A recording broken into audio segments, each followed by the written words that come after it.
From the New Arts and Media Studios in Milwaukee, I'm Charles Purcell. This is The Log and our Day 3 wrap-up of DNC and other news. Actually, let's start with other news here, related anyway. Looks like RFK is out, or he will be officially on Friday. He's announced that he's going to be addressing the press. And the word is out. Several outlets are reporting, according to sources, that he's going to endorse the Orange Menace. But that reporting is also saying, wait, don't say that yet because final decisions haven't been made. We'll see what happens on Friday. I have absolutely no data to back this up, but my hunch is that his endorsement of the Orange Menace, I don't think will make any difference. It may even hurt the Orange Menace. It may help Kamala Harris. Just because I think the vast majority of voters, including anybody independent, anybody still not decided, I think everybody thinks RFK is just one of the weirdest of the weirdos. And him endorsing Trump and J.D. Vance is just weirdo endorsing weirdo. I don't think it helps him. I think as you look over the landscape of potential swing voters, I think in the end it'll probably benefit Harris. It's like, okay, just let them have their weirdo party over there. We can't be doing this anymore. Now again, I have zero data to back that up, but that's just my thinking.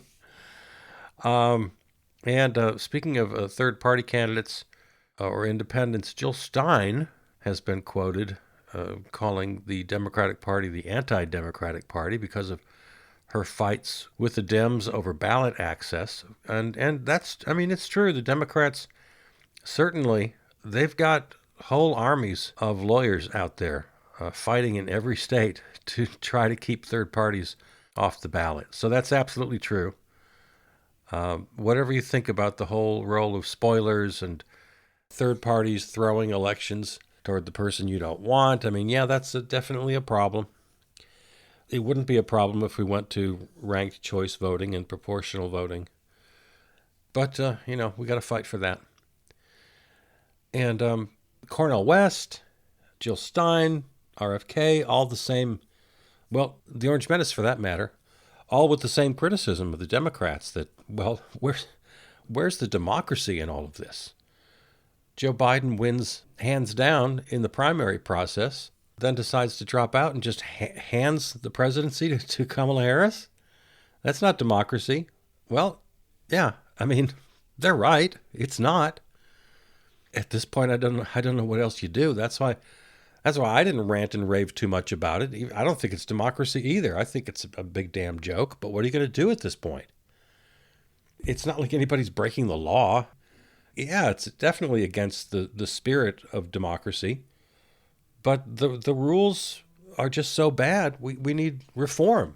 Under the current rules, what else could be done? And looking at it from the angle of Kamala Harris and the Dems, well, there are, almost 4,000 delegates in the Democratic Party. And once Joe announced he was gone, not a single one of them had to, by law or convention or anything, was forced to support Kamala Harris, to give her their vote. At that moment, they were 100% free agents. And they decided that it was best. There was no time to run another primary.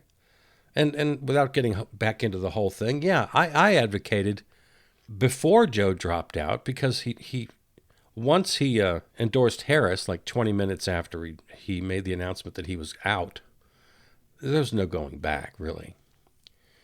But, yeah, I mean, to cover some old ground, I kind of thought maybe a mini primary would be good for the party and get a lot of attention and be exciting and be fine and come out of the convention with a lot of excitement. I think it probably would have been. But it didn't go that way. So what are we going to do? Whine? Cry? No, we get back to work and we try to make the reforms we need to make so they'll be better next time.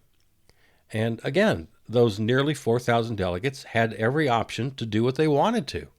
And they decided, I think it's just best that we take Joe Biden's recommendation and all get together, and within a few hours, the entire party was on board, and damn near every delegate, save maybe one or two in each state. You noticed in the roll call, there were maybe one or two in most states who voted uncommitted or present or something, but had everybody else, they decided. So there you go with your third party news. Jill Stein of the Green Party is fighting with the Democrats in court. Cornel West, I don't know what he's doing. I love Cornel West. Don't get me wrong. I love him. I went to see him a few years ago. He spoke over here at University of Wisconsin-Milwaukee campus, and I went to see him and was very happy to do so. I'm a fan. I'm a huge fan. I think he's great.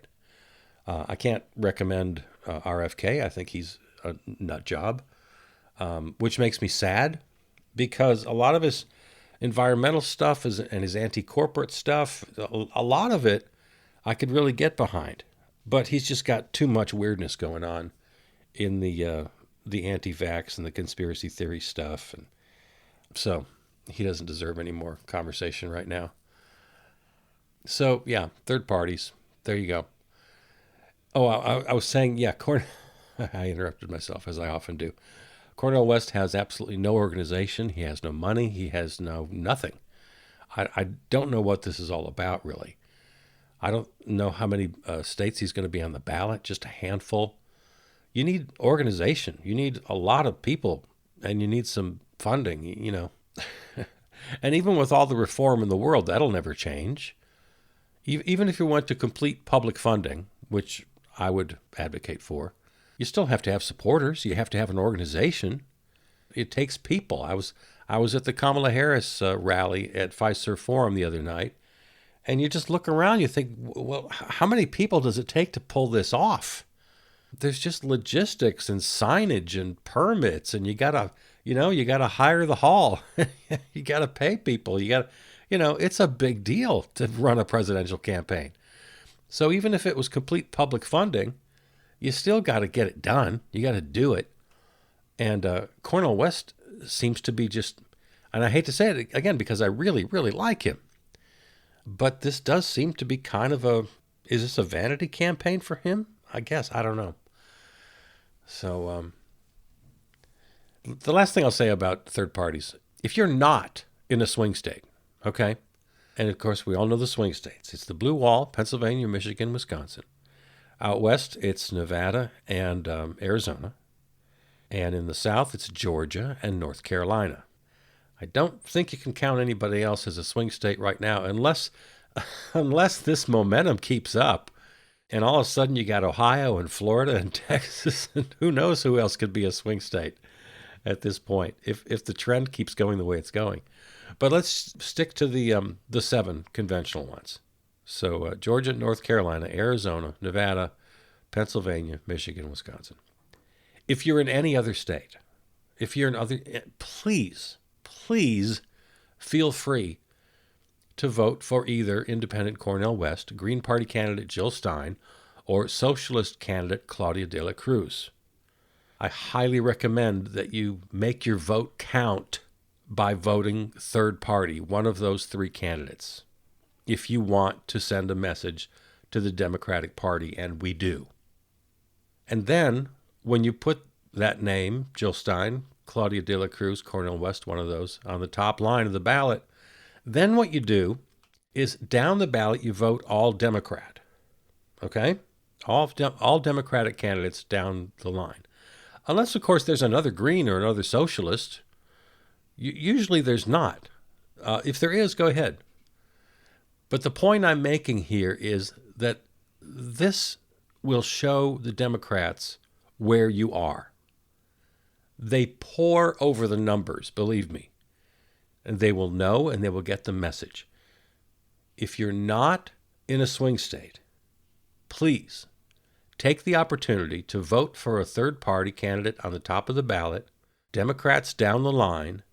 All the Democratic pollsters and strategists and elites will look at these numbers very carefully, and you will send a very big message to them, and it will make a difference. Now, if you're in a swing state, you have no choice. I'm sorry, you have no choice. You just have to hold your nose, you got to bite the bullet, and you have to vote for Kamala Harris. You just have to, because the Orange Menace is just too great a danger. You don't have a choice. So if you're in a swing state, you know what to do. If you're not in a swing state, highly recommend you use that third-party candidate on top, Dems down the ballot. Show them what you want. It'll make a difference. Because that shows them you really want third-party influence and access. Okay. So it was night 3 of the DNC. They keep saying they have themes each night, but they don't follow that very closely. They're pretty much all over the map. And that's fine, because, A, you're not going to have many people. I mean, I did. I watched it from 6 to 11. So I sat and watched 5 hours. I'm in Central Time. So 6 p.m. to 11 p.m. Central, I'm there with them.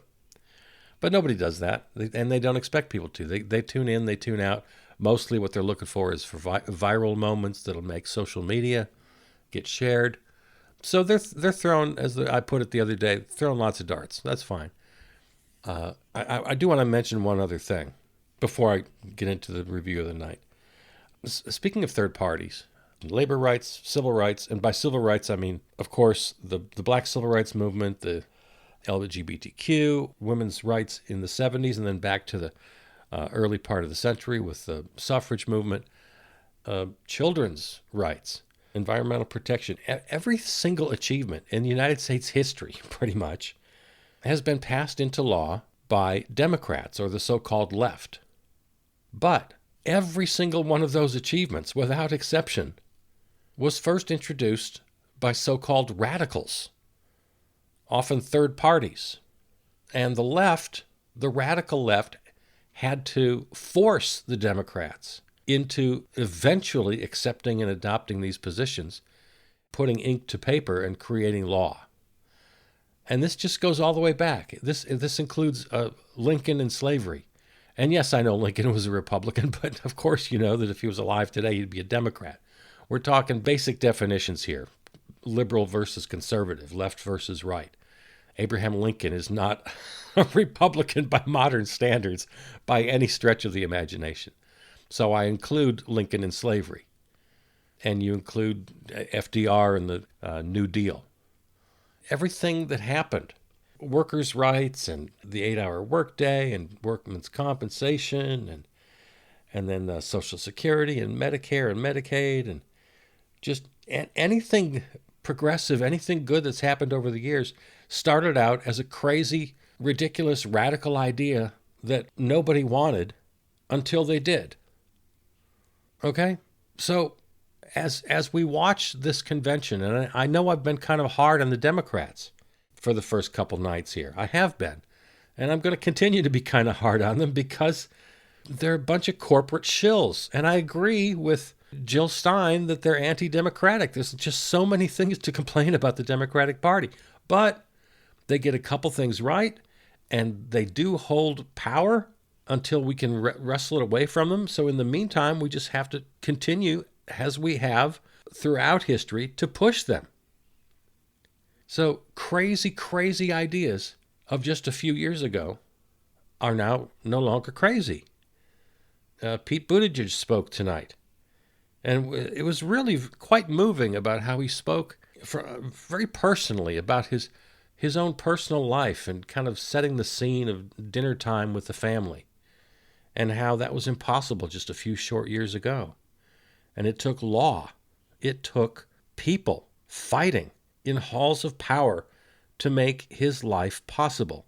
As he told the story, when he was a teenager, wondering if he'd ever be able to live a life where he was accepted in this country. And so it was a beautiful story, well told, and absolutely makes the point that impossible radical ideas become normal over time because first the radicals introduce it and they force the party in power. And over the years, over the many decades, it's been the Democrats. They force the Democrats to do it. And every single idea, from the 8-hour workday to Social Security to women's rights, the women's vote, the Civil Rights Act, the Voting Rights Act, every single advance started as a ridiculous idea that everybody thought was crazy until it wasn't. And so that's where we are. We're still there. Someday we're going to have universal health care as a human right in this country. And the minute that happens, we're going to look at each other and say, how have we not had this for a century? It's crazy that we went so long without having it. And the Democrats are still afraid of it. Kamala Harris still says things like, well, we want to fight for affordable health care. With affordable health care. No, free health care. It's a human right, damn it. Paid tuition. A few years ago, that was just such a nutty idea. It's not anymore. So, yeah, I'm hard on the Democrats. But God bless them. Sometimes we can force them to do the right thing. We just got to keep working on it. Okay. Well, what happened tonight? You know what? It wasn't a big night, I don't think, compared to the first two. It wasn't real big and emotional and crazy and, people in tears. And I got to confess, they get me occasionally. I'll tear up occasionally. I didn't really tear up tonight until Amanda Gorman did it. She got me, but that was well into the evening. So, Cory Booker, one of the things tonight, everybody was auditioning for, I got to do the math. What's 8 years from now? 2032? Good God. Yeah, they're all auditioning for 2032. Cory Booker will run for president again. And I just don't think he's got it. He seems like a pretty decent guy. I saw him recently in a documentary. There was Food Inc. Remember Food Inc.? Well, they made a Food Inc. 2. And he and Senator John Tester were featured in this documentary. And he came off looking pretty good, like a senator who takes his job seriously. So I think that's true about him. I think he is a competent, good person who takes his job seriously. He's not a very good politician. I don't like the way he speaks publicly. I don't like the way he tries to. Like, for instance, in his speech tonight, he had a catchphrase, I believe in America. And the best catchphrases bubble up organically. You don't come in ready to just, here's my catchphrase. Everybody love it. And he kind of forced it, right? I think at one point he literally asked them to repeat it. Repeat after me. I believe in America. I believe in America. It was kind of cringy and weird and not so good. I don't think he's got that gene in him, which is a shame because, like I said, he's a competent person. It'd be nice for a person like that, a smart, competent person, to be able to work in his job without having to jump through the hoops of being this wonderful orator. So, I don't know. Cory Booker. He's a well-meaning guy, but he just doesn't have it. And as long as you need that, I don't think he's ever going to get anywhere. They spent quite a lot of time on immigration, and I think they scored some points. Their defense of the whole border thing, if this nation was able to actually hear arguments and listen to reason, the Republicans wouldn't have a chance on this issue. As it is, the Orange Menace has I think it's like a 9-point advantage. What was the number I saw on that? Let me see if I can find it. Yeah, on immigration, 10. The Orange Menace is up 10 points on the immigration issue, which is nuts.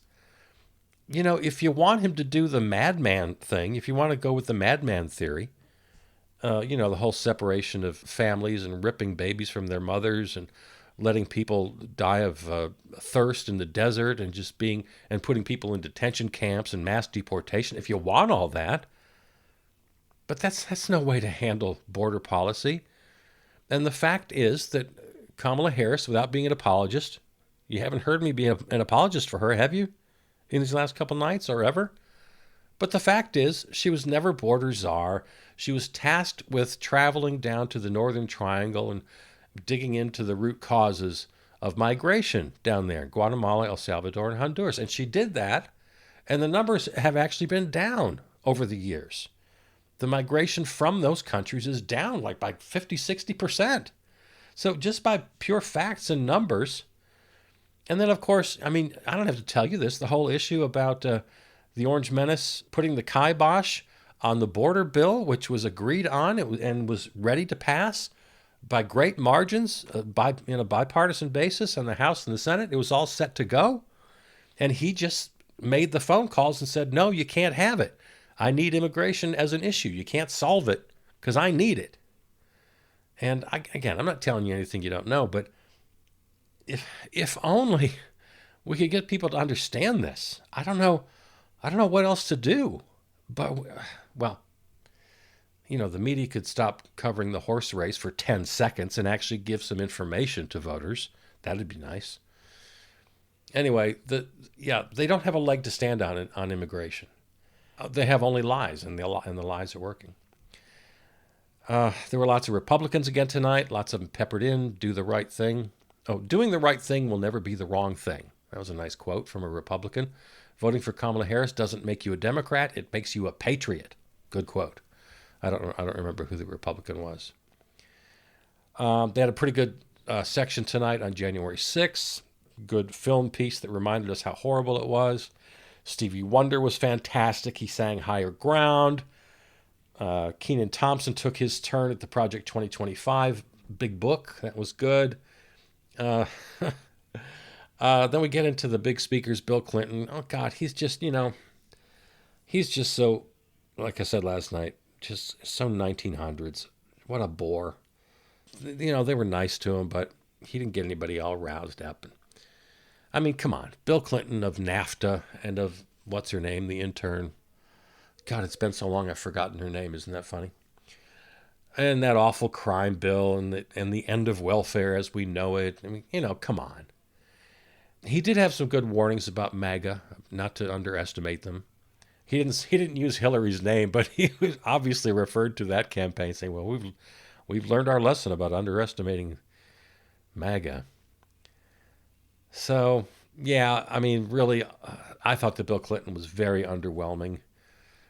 What else happened tonight of any substance? If you missed it, you didn't miss much tonight.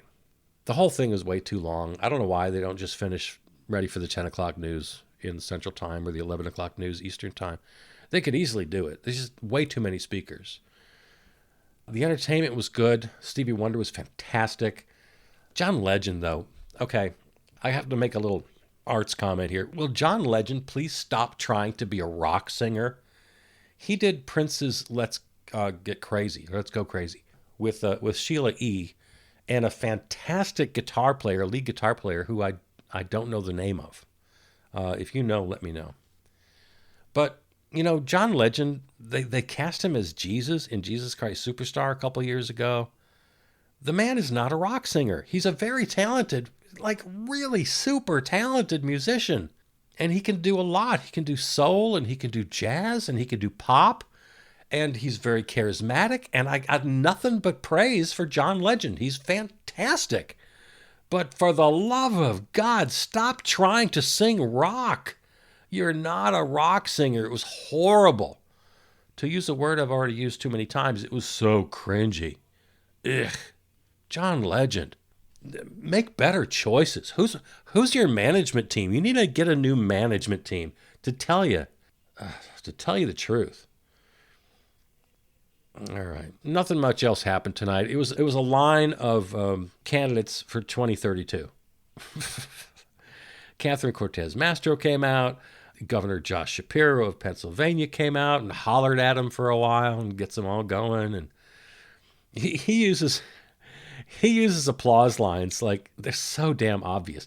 First of all, he just hollers everything he says, and he just works up into this great crescendo, and then he ends every line with this big exclamation point, and then just stands there and looks at the audience like, okay, now's where you yell and cheer and clap, and they do it. Man, the world needs to change. I mentioned Amanda Gorman. She came out, wrote and read a beautiful poem that made me cry, and that was wonderful. And I shed some serious tears right after Amanda Gorman. There was a very nice little short film. I want to find out who produced and directed that. It was a film, a variety of Americans of every stripe just kind of looking into the camera and defining what freedom means to them. And it was beautifully done. Oh, tears, tears, tears, tears. And they were wiped away pretty quickly because then Oprah came out next. I can't stand billionaire Oprah. Screw Oprah. But, I got to hand it to her. She made a pretty decent speech. Then some testimonials for Tim Walz. And Tim Walz comes out. Governor. I'm looking at my notes here. Governor Wes Moore, another 2032 candidate. Pete Buttigieg, another 32 candidate, came out. Senator Amy Klobuchar, another 2032 candidate. It was a long line of 32 candidates. And it all leads up now to Tim Walz, who gave a very nice speech. And, he's everything you've heard about him if you haven't seen too much. He's hardworking and straight talking. He's got the dad vibe. He's totally lovable. He's tough on the Orange Menace and J.D. Vance, but he's still full of joy. And, everything you've heard about him appears to be true. And he did say, I've been yelling for this. He said, healthcare and housing are human rights, ! So he said that. That's a quote. And boy, you just can't. That's what I've been asking for. I don't want the opportunity for health care. I want health care. It's a human right. And he said it. So good for him. Good for him. All right. So there you go. There you go. That was the night. It was pretty good. Tim Walz's son, Gus, is my new favorite person in the world. He loves his dad and was just tears flowing and so proud and just emoting all over the place. Gus Walz is my new favorite person. What a great kid. What a great kid. And then his other child, daughter, Hope, seemed like a very sweet person. So nice family. The wife kind of looks like Kristen Wiig. So there's another casting idea for everybody. I don't know if the vice president's wife gets to be a character on SNL, but if so, she looked a lot like Kristen Wiig. Okay, so there's a look at tonight. Oh, Democrats, what are we going to do with you? Those of us on the left, we just got to pat them on the head, say, come on, man, work with us here. We can make you heroes. We can make you rock stars if you just adopt our policies like FDR did, like LBJ did, like Joe Biden did. We got to keep this thing going, Kamala Harris. Listen to the lefties and you'll be a hero when, before your 8 years are over, universal health care is a thing in this country and it's recognized as a human right and everybody has it for free because that's just the way it ought to be and the way it should have been for 100 years. Democrats, if that's the role you're going to play, if we can't defeat you, if we can't purge you out of office, then you got to keep working with us at least. All right. Okay, that's the episode. Find it Apple Podcasts or your favorite platform, whatever that is, or go to the website charlespurcell.com. Contact me, charlespurcell@gmail.com. Follow on Facebook. Thanks to River West Radio, our flagship terrestrial station, riverwestradio.com. And Peter Donalds wrote and performed the theme song. Okay, one more night of coverage. I'll watch your feed tomorrow morning, and we'll give you day 4 coverage. All right, love you. Take care.